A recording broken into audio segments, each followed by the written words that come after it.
Welcome to Truthful Crime, where we dive into some of the most shocking cases that have rocked communities.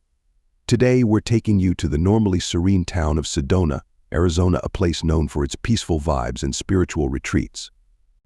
But that calm was shattered when the body of a 19-year-old was found in circumstances that were both shocking and strange. This is the tale of a young groom, a 65-year-old bride with a controlling nature, and a marriage that spiraled into tragedy. Noah Beasley, a reserved 19-year-old, grew up in the small town of Cottonwood, Arizona. He had just graduated from high school in May 2021 and was known around town as the quiet kid who always had a guitar slung over his shoulder. Noah Beasley, a recent high school graduate from Cottonwood, Arizona, was a quiet, introverted 19-year-old. Unlike many of his peers who were moving on to college or starting new jobs, Noah was still searching for direction in his life. His love for music fueled his dream of becoming a musician, but he hadn't figured out the path to turn that dream into reality. Noah lived with his mother, Jenna Beasley, in a small trailer on the edge of town. Money was tight. Jenna, a single mother, had faced challenges providing for Noah throughout his life, especially after losing her job during the pandemic's economic downturn. The financial strain took a heavy toll on Noah. Noah often felt burdened by the need to support his mother, who was drowning in debt.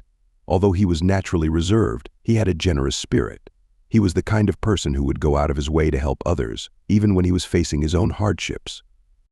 In the days before his death, Noah found himself in an unusual situation. Only a week earlier, he had married Gertrude Hartford, a 65-year-old retired heiress. Gertie was well known for her lavish lifestyle and had been married multiple times before. She was adamant about having an extravagant wedding, so they tied the knot at a high-end resort in Sedona. The ceremony was lavish, featuring costly decorations, a gourmet feast, and a custom-made designer wedding gown for Gertie. However, her husband, Noah, appeared uncomfortable and out of place throughout the entire affair. He seemed uneasy and uncertain about everything. The unexpected news of his marriage to 65-year-old Gertrude Hartford left everyone who knew him stunned. Many questioned what might have driven the quiet, reserved Noah to take such a drastic step. Some guessed it might be linked to his mother's financial difficulties, while others worried he might be under manipulation. Noah's relationship with Gertrude was already unusual due to their age gap, but it was also complicated by her demanding and controlling nature. She frequently had outbursts when things didn't go as planned, and Noah felt increasingly burdened by her behavior. He shared his concerns and anxieties with his mother, Jenna, who urged him to remain in the marriage. This left Noah feeling stuck, caught between his mother's expectations and his own growing unease with his new situation. At the time of his death, Noah was still struggling to adjust to his new life. He had distanced himself from his friends and spent most of his time at home with Gertie. His aspiration to become a musician felt more distant than ever. He was a young man who had lost his direction and couldn't envision a future that felt right. On the morning of October 8, 2021, the tranquil town of Sedona was jolted by a grim discovery. At 8:30 a.m., Marjorie Lane, an 82-year-old neighbor, was on her routine walk when she spotted something unusual at Gertrude Hartford-Beasley's opulent residence. The curtains were closing, and the front door stood slightly open. Marjorie, a longtime resident of the neighborhood, thought this was unusual, given that Gertrude was known for her strict routines and impeccable organization. Concerned and intrigued, Marjorie decided to investigate the house. As she got closer, Marjorie called out but received no reply. Reluctant but worried, she stepped inside and was immediately hit by a strong, unpleasant odor. That's when she saw Noah Beasley lying still on the living room floor. His body was slumped against the couch, with several empty prescription pill bottles scattered around him. A half-empty glass of water rested on the coffee table beside him. Marjorie stood frozen in shock, her heart pounding. She knew Noah well and couldn't believe her eyes. Struggling to hold back tears, she pulled out her phone and dialed 911, her hands shaking as she provided the address and explained the situation. When the operator asked her to check for any signs of life, Marjorie hesitated but complied. She knelt beside Noah and gently shook his shoulder, calling his name. There was no response. His face was pale, his lips had a hint of blue, and he wasn't breathing. Marjorie's mind raced as she remembered the wedding from just a week ago. Noah had seemed so out of place next to the much older Gertrude in her elaborate gown. She struggled to comprehend how everything had unraveled so quickly. Tears streamed down her face as she remained on the phone with the 911 operator until the police and paramedics arrived. The authorities swiftly pronounced Noah dead at the scene. Shaken and devastated, Marjorie was led outside, where she sat on the curb, staring blankly at the house where Noah's young life had ended so tragically. The police arrived at the Hartford-Beasley residence shortly before 9 a.m. On October 8, 2021, Detective Marla Grunbold, a veteran investigator with the Sedona Police Department, led the case. With her sharp instincts and straightforward approach, Detective Grunbold quickly set to work assessing the scene. Accompanied by Officer Tom Jenkins, a young and enthusiastic recruit, Detective Grunbold entered the home now at the heart of a tragic mystery. The living room, where Noah's body lay, was eerily silent. The opulent furniture and elegant decor created a stark contrast with the lifeless figure on the floor. Detective Grunbold immediately observed the empty pill bottles scattered around Noah and the glass of water on the coffee table. She noted the label's prescriptions for Xanax and OxyContin, drugs commonly linked to overdoses. The scene was surprisingly clean otherwise. There were no signs of struggle, no overturned furniture, and no blood. The scene was almost unnervingly clean, raising concerns for Detective Grunbold. The tidiness suggested that the event was not a sudden, chaotic incident, but something more deliberate and planned. Detective Grunbold instructed Officer Jenkins to start photographing the scene while she called forensics to dust for fingerprints and collect evidence. Dr. Evelyn Ong, the coroner, arrived soon after to examine the body. She confirmed that Noah had likely died from an overdose, noting that the quantity of drugs present, well above the recommended limit, indicated this was no accident. As they continued their investigation, Detective Grunbold noticed a small detail: a wedding photo of Noah and Gertrude on the mantel. Noah's expression in the photo was distant, his eyes downcast, sharply contrasting with Gertrude's bright, beaming smile. This subtle detail suggested that things might not have been as perfect in the newlywed household as they seemed. The forensics team meticulously collected the pill bottles, the glass of water, and other potential evidence. They also noted a faint perfume in the air, a scent Detective Grunbold recognized as Gertrude's signature fragrance, Chanel No. 5. By the time they finished, Detective Grunbold increasingly suspected that this was more than a simple overdose. The evidence suggested foul play, marking the start of a deeper investigation. As they delved into Noah Beasley's death, the police focused on the most apparent suspect, Gertrude Hartford-Beasley, Noah's 65-year-old wife. Known for her lavish lifestyle and strong presence, Gertrude was a prominent figure in Sedona. Born into wealth, Gertie had been married several times, with each marriage ending in acrimony. She was obsessed with maintaining a youthful appearance and was notorious for her tantrums when things didn't go as planned. Her reputation as a bridezilla was well-earned, as she demanded perfection from everyone around her. When Detective Marla Grunbold and Officer Tom Jenkins arrived at Gertie's home later that afternoon, they found her lounging by the pool, just a few feet from where her husband had died. She sipped on a mimosa and flipped through the latest issue of Vogue.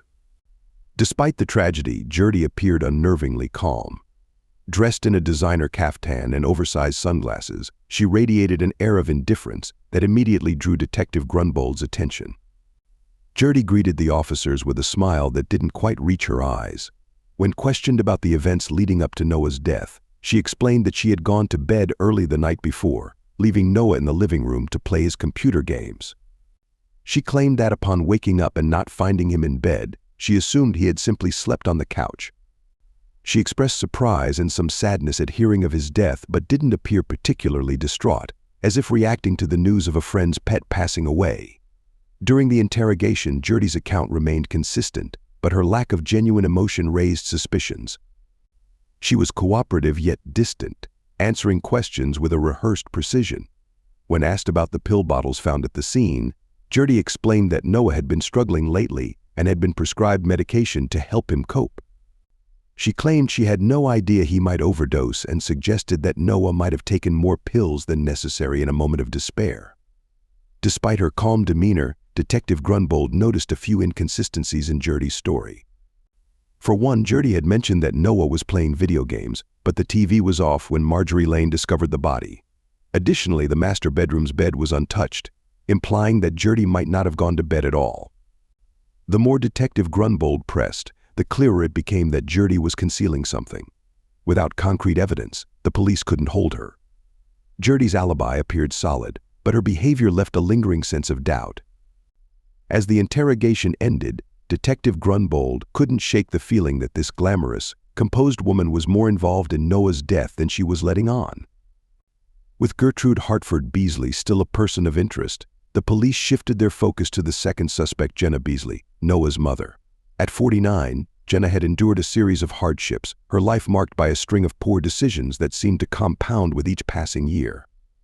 Struggling with overwhelming debt, Jenna had turned to selling prescription drugs on the side, a secret she had managed to keep from most. However, her repeated arrests meant that not everyone was unaware. Detective Marla Grunbold suspected that Jenna's desperation might have pushed her to influence Noah's ill-fated marriage to Gertrude. The prospect of her son's marriage providing a financial lifeline was too tempting for Jenna to ignore, despite the potential cost. When the police brought Jenna in for questioning, she appeared frazzled and nervous. Dressed in faded jeans and a worn t-shirt, Jenna was a stark contrast to the polished Gertrude.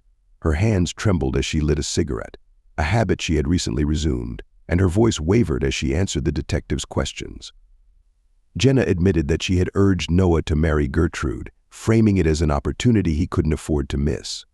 She described the wedding at a luxurious Sedona resort, noting how Noah had seemed out of place amidst the grandeur. Jenna claimed she wanted the best for her son and believed Gertrude could provide them with financial security, something Jenna had never been able to offer. When the conversation turned to the drugs found at the scene, Jenna became defensive. She denied any knowledge of the large quantity of pills, insisting that Noah must have obtained them elsewhere and taken them on his own.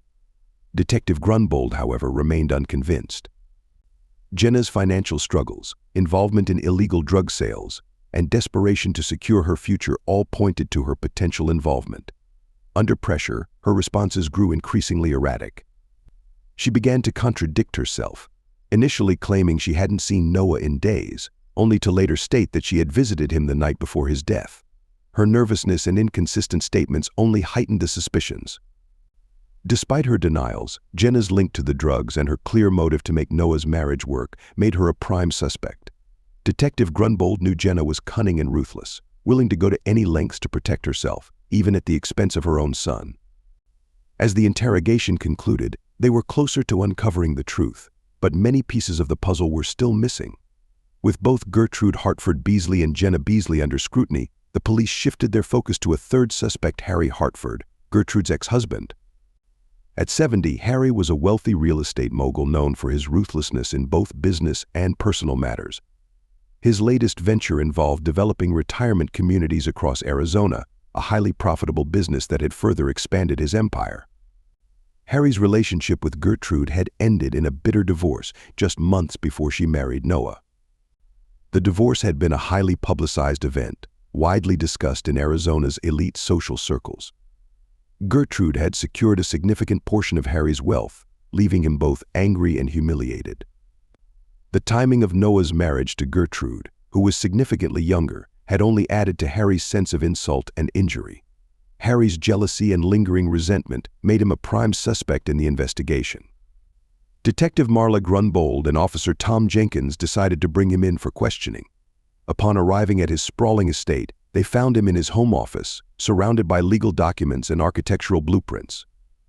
Harry greeted them with a firm handshake, his demeanor confident and controlled. Unlike Jenna, who had been nervous and agitated, Harry appeared calm and collected, as if he had been expecting their visit. During the interrogation, Harry was cooperative, but his responses were carefully measured. He admitted feeling angered by Gertrude's new marriage, calling it a slap in the face. However, he denied any involvement in Noah's death. Harry explained that he had been preoccupied with his business and had had little contact with either Gertrude or Noah since the divorce. When asked about his whereabouts on the night of Noah's death, Harry provided a strong alibi. He claimed to have been at a business dinner in Phoenix with potential investors. Several prominent attendees could confirm his presence, making it challenging for the police to dispute his alibi. Despite his cooperation, Detective Grunbold couldn't shake the feeling that Harry was hiding something. His calm demeanor seemed overly controlled, as if he had rehearsed his responses. Additionally, the fact that he had been seen arguing with Gertrude just days before Noah's death added to the suspicion. The envelope had been delivered anonymously to the station that morning, arousing immediate suspicion. Inside was a USB drive, and the contents were startling. The USB drive contained a series of text messages between Gertrude Hartford-Beasley and an unknown contact, dated just days before Noah's death. The messages outlined Gertrude's plan to divorce Noah and remove him from her will, using her knowledge of Jenna Beasley's illegal drug dealings as leverage. The texts revealed Gertrude's frustration with Noah's sullen demeanor and lackluster performance as her husband, along with her increasing impatience to be rid of him. One message read, "Sex with him is so vanilla. His expletive is smaller than my ring finger." Another chilling text stated, "If that expletive Jenna thinks she's getting away with this expletive, she's got another thing coming. I'll make sure she and that small expletive pay." The messages offered vital insight into Gertrude's mindset and intentions. They revealed that she had been plotting to remove both Noah and Jenna from her life. Additionally, the messages hinted at the involvement of a third party, someone who was assisting Gertrude in gathering information on Jenna's prescription drug dealing. Detective Grunbold and her team swiftly traced the origins of the messages. They found that the anonymous contact was actually one of Gertrude's private investigators, whom she had hired to gather information on Jenna before her marriage to Noah. This investigator had uncovered Jenna's drug dealing activities and was providing Gertrude with the information needed to carry out her plan. The new evidence painted a damning picture of Gertrude as a manipulative and vengeful individual, willing to go to great lengths to achieve her goals. It also raised serious questions about Jenna's involvement in Noah's death. Had Jenna discovered Gertrude's plan and acted out of desperation, or was she simply a pawn in Gertrude's scheme? With this new information, the police intensified their scrutiny of both Gertrude and Jenna. The investigation gained new urgency as it became evident that the truth was more complicated than initially thought. While pieces of the puzzle were starting to fit together, the full story remained elusive. On October 20th, 2021, as the investigation approached a critical juncture, Detective Marla Grunbold received a significant breakthrough. After analyzing the text messages from the USB drive and cross-referencing them with phone records, it became evident that Jenna Beasley, Noah's mother, was behind the deadly plot. Driven by desperation and greed, Jenna had manipulated her son for her own ends. With this crucial evidence, the police now had enough grounds to arrest her. Jenna Beasley, 49, viewed life as a relentless struggle. Overwhelmed by debt and burdened by a series of poor decisions, she saw Noah's marriage to Gertrude as her way out of financial despair. Jenna feared that if Noah, who had shown little interest in women, left Gertrude, it would ruin her chances of a steady financial lifeline. To prevent Noah from leaving Gertrude and jeopardizing her financial security, Jenna had been secretly administering prescription drugs and sexual enhancers to keep him compliant and sexually active. However, her plan went horribly awry when Noah accidentally overdosed on a much larger quantity than she had intended. The situation grew more complex when it was revealed that Gertrude, dissatisfied with Noah's lack of sexual enthusiasm, had been planning to divorce him and cut both him and Jenna out of her life. Gertrude had discovered Jenna's involvement in drug dealing and planned to use that information to manipulate them both. Desperate to preserve the marriage and her financial stability, Jenna took drastic measures. On the night of Noah's death, she administered a stronger dose of drugs, hoping to calm him. However, Noah, distressed by his unhappy marriage and fearful of Gertrude's cruelty, took even more pills on his own, resulting in a fatal overdose.